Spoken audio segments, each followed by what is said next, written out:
to my friend Brad Fritch, former PGA Tour player. Red Rooster Golf, man, go buy some gloves and hats and all those things because the stuff is great and Brad is awesome. And he joins us. First of all, the question that I was asked about Rory McIlroy, will he be able to overcome, like, it is the number one storyline, even though Scotty Scheffler is going for 2 in a row and 3 out of 4, and Scheffler is doing Scheffler things, ho-hum, 3 under par, front 9. What do you think the 1 or 2 things that Rory McIlroy needs to deal with in order to win his first Masters? Oh, I think first and foremost, his own expectations. Obviously he was in a great spot with a couple holes to go at the U.S. Open in Pinehurst last year. And, it all came crashing down on top of him. There were a couple times he didn't hit bad shots, but he certainly hit a bad putt or two coming in on the 70th hole, 71st hole. Yeah, something like that. Yeah. And so, no one puts more pressure on a player than the player himself. And so he's got to manage that. It does seem like he's become less of a mouthpiece for the entire game of golf in the last year or so. Right. He's kind of focused more on his own golf game than the state of the game. So I think that's probably in the rearview mirror a little bit for him. But I think, a catastrophic hole he has to avoid. There's a ton of those with potential at Augusta. Just watching coverage at Amen Corner right now, and obviously those are some holes that can definitely bite the golfer at Augusta. What is up with the 13th hole, by the way? I think there are more doubles. I think I even saw a 9. There are more doubles than there are birdies right now, I believe, on the 13th hole. I digress. Get back to your thought on Rory.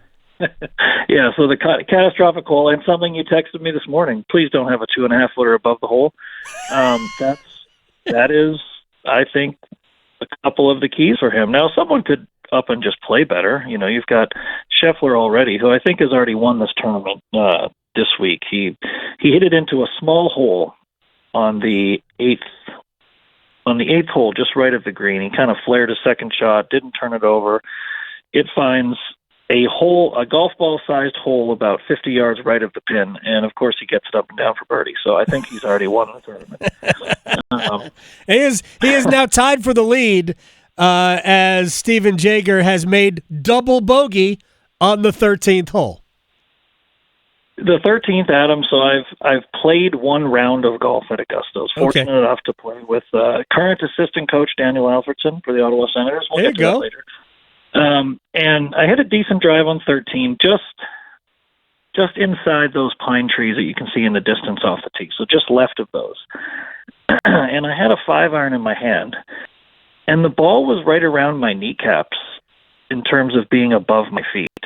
And I looked to the green, and my vision of Augusta in my head, the greens are fairly large. Right. The greens are not large.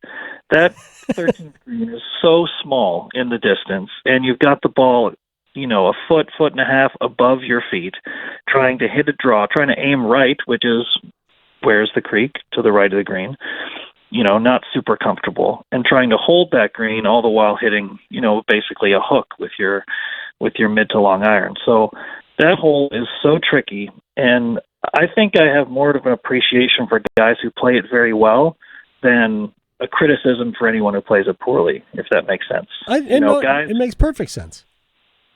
Guys who consistently hit hybrids or even 3-woods into that green and keep it on the green they're so good, and they're playing with a ton of pressure. I was playing a fun round with a couple of friends. It's just a hole that can absolutely bite you. And in typical Augusta fashion, if you have it in the right spot, you can filter the ball towards the hole and make a birdie or an eagle as well. So it provides, just rewards, and it provides just punishment as well.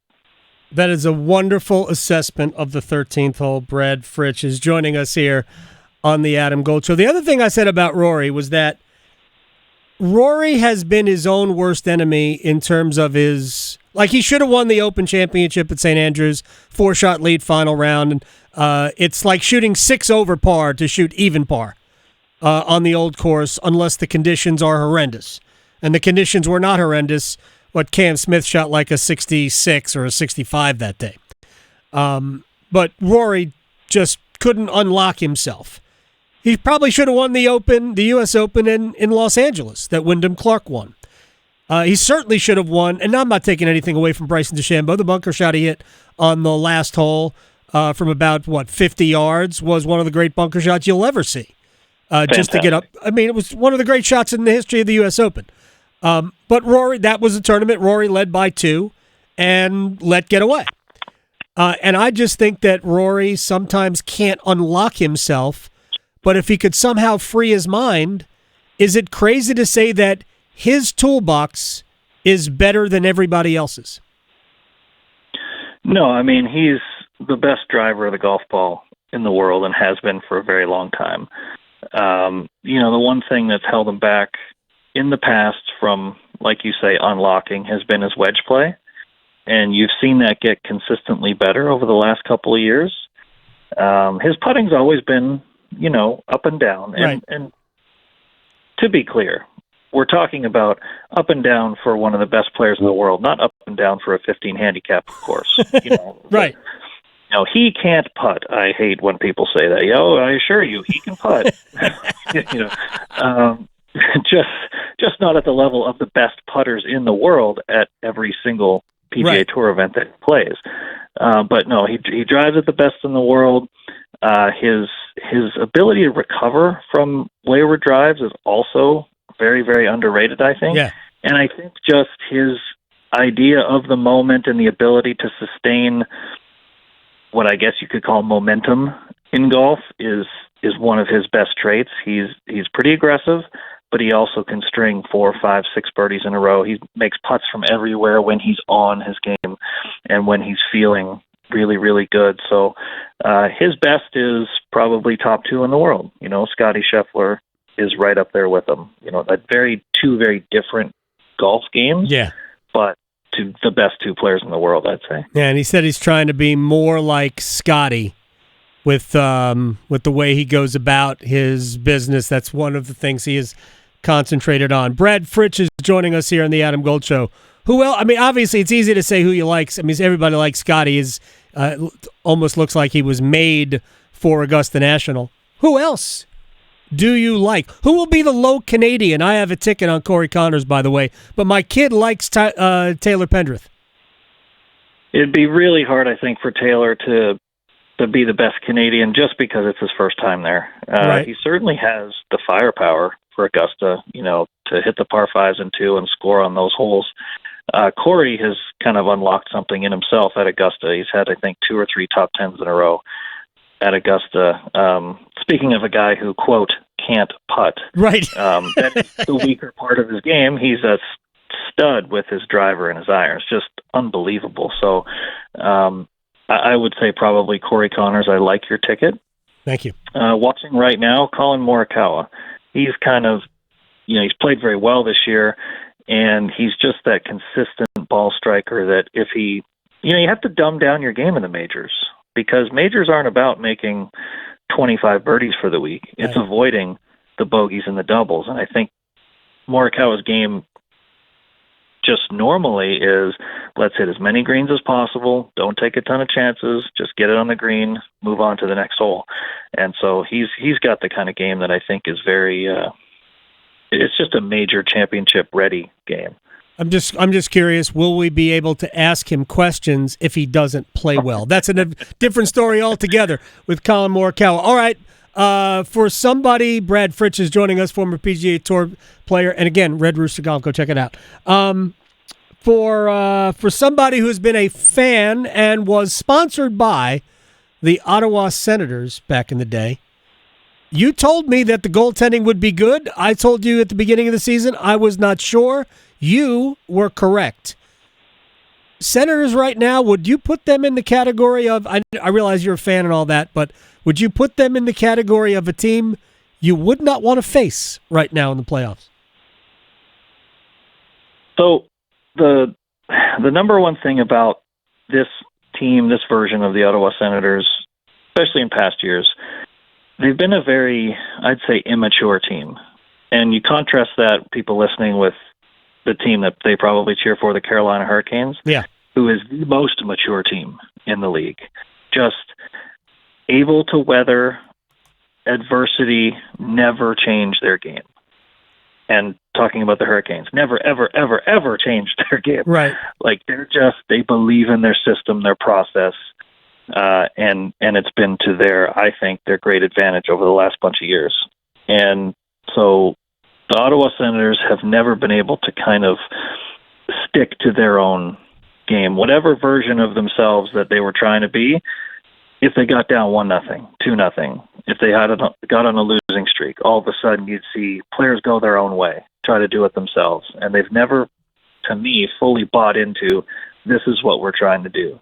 And this season has been a reflection of a change, I think, in their attitude, in their maturity, in that they were, in the first 8-10 games of the year, they were in the bottom 6 to 7 teams in the league.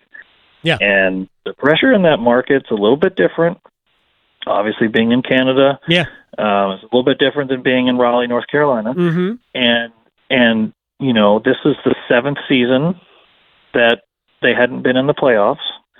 So there was a lot of pressure from, obviously, internally. Nobody puts more pressure on themselves than the athletes themselves. But there's a lot of noise as well on the outside. And so this was, I think, the best version of themselves in a very long time over the course of an 82-game season, especially considering the way they started. And for the first bunch of games during the year, the goaltending wasn't good. And I was texting you saying, I think you're right. But Linus Ullmark was never super healthy until after Christmas anyway. But you know, there's a lot of things that came together. There's a lot of different players who have made an impact who hadn't been on the team before. David Perron, Michael Amadio, 2 veterans who have a ton of playoff experience. Mm-hmm. Amadio has a cup. Just those veterans to insulate the younger players. And to be clear, like, they're still very young. Their best players are still 24, 25, 26 years old. Yep. And you know, what came with a lot of losing early probably came with a lot of bad habits. And these veteran players who came in, Nick Jensen is another one on defense, have been great. And I just think it's a reflection of new coaching. Travis Green's a brand new coach for the Ottawa Senators, a commitment by the players to be different than they've been in the past, and then the veteran presence, and of course, like you said, the goaltending. There was a time when both Linus Ullmark and Anton Forsberg were hurt, and basically the fourth goaltender in their system had to come up and play. And I believe this year he was 8-2. He had 3 shutouts. Levi Marilainen is his name. Wow. And that was kind of, in my opinion, the turning point of the season. It could have gone in the absolute garbage bin. And he came and played awesome, and just kind of stabilized the team and got them back even close to the wild card. And this was, I think, late November, early December. And Forsberg got healthy and played well, and Ullmark got healthy and played well. And I think the Senators lead the league in shutouts with 10, and that is not something that has been close to happening over the last 6 or 7 years. So it's been a really big transformation. And saying all that, I'm so positive about everything. They're making the playoffs by 6 or 7 points or 8 points. So it's like, that's how hard it is to make the playoffs in the NHL. And so transferring that to the Adam Gold Show in Raleigh, North Carolina, to Hurricanes fans, like, think of that. We as the people who live here had that stretch, right? The 10 years of no playoffs. It's hard to make the playoffs, and it's hard to be that consistent. So there's a lot to be said about the organization here as well. People don't get it. They don't understand how hard it is. The Rangers, they have one of the best goalies in the world, some of the best players in the world, and the Rangers are going to miss the playoffs. They are, and it'll be the second time in 5 years that they have missed the playoffs. Brad Fritch, my friend, I appreciate your time. You didn't pick a winner, did you, for the Masters? At the beginning of the week before it started, I would have said Scheffler just to be boring. I'm not that exciting, to pick a guy outside the top 10-ish in the world. It's really hard to. It's really hard. The best thing I heard all week, actually, I read it. Michael Kim, by the way, awesome follow on X. Yes, he's great in the field, and he said that he played with Mickelson and I can't remember who else, maybe Dustin Johnson. And Mickelson said, "You don't read putts at Augusta, you remember putts." And I thought that was an awesome way of describing the golf course, and that's why so many older players play well there. What is more typical at Augusta than Fred Couples being in the top 10 after about 10 or 11 holes every year? Yep. Fred Couples, Bernhard Langer, Mickelson finished third last year, I think. He did. Guys just it's a golf course where it's not about beating you up. It's about playing intelligently and being able to recover, but that includes hitting shots when you don't hit at your best in spots where you can recover from. And that's where the veteran players can really, really excel. Yeah, so it's such an awesome golf course, and it's so much fun to watch, right? Because you've been watching for, 40 years? I've been watching for 35 years. It's so much fun to know. We know what the putts are going to do. Yeah. Right? And it's just a really fun tournament to watch. And, I love that it's so accessible online now. Yeah. You can watch it on your phone, watch it on the computer. And so I'm just, I'm geeking out right now. Masters.com is the best website in golf. There's no second place. Brad Fritch, at Brad Fritch on Twitter. Thank you very much for your time, my friend. I appreciate it. We'll talk soon. Okay, you got it. Thanks, Adam. You got it. Brad Fritch here on the Adam Gold Show.